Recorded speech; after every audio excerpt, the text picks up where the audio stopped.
माखासे गासिबो नङाब्लाबो माखासे साफ्रोम बुंगोन जायफोर थालांदों बेखौ बोनानै बिथांखौ बुंगोन होननानै आसा खालामबाय आरो जायफोर बुंबावनो गोनां माखासे बाथ्राखौ रिपिट खालामालासिनो जायफोरखौ जोंनो जेनेरेल पाब्लिकनि सरासनस्रा सिबियारिफोरनि बुजिनो थाखाय गोरलै जायो बेफोरबायदि रावजों बिथांमोनखौ बिबुंथि लाखिगोन होननानै आसा खालामो।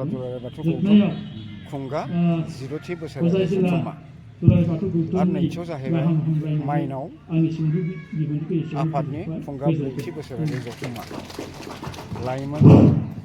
लाइमोन आफादनि खुंगा ब्रैथि बोसोरारि गोजोननाय थाबाय बिथाङा बाथौ थानसालि बिथांखौ गुवारै बुंहोनानै बिथांखौ खावलायनाय जाबाय। बोसोर जोबनायनि दिनै नैथि मंगलबार सानखौ जों बेयाव फालिदों। रायजोआव थांथ'नाया सासेल' आलासि दङ जोंहा बेखौ खोनासंनो मोजाङै हामा नङै बिदिखौ आलासिखौ लिंनानै जुदि सेर बिथां गिबियाव बेहाय जों जोंनि धोरोमनि थाखाय फराय गामिनि रायजो राजानि थाखाय बोराय बेन्थ' गथ' गथाय बयबो ज' जानानै खौसे जानानै दिनै धोरोमखौ जोङो मा रोखोमै जों जौगालांनो हायो बेनि कारने बयखौबो जों लिंहरै लाबोनाय दिनैनि नैबे नैथि गोथार मंगलबाराव जों ज' जानानै सावरायनाय जादों।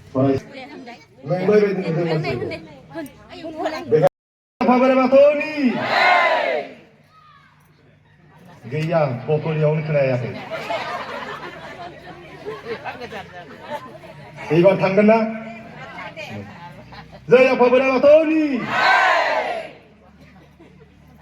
एसे जादों खिन्थु ओरैजाय माखासे खोनायाखै ओरैजायनाथ' थाङाखैनो एबार लांहिन नङा एबारावहाय थांनांगोन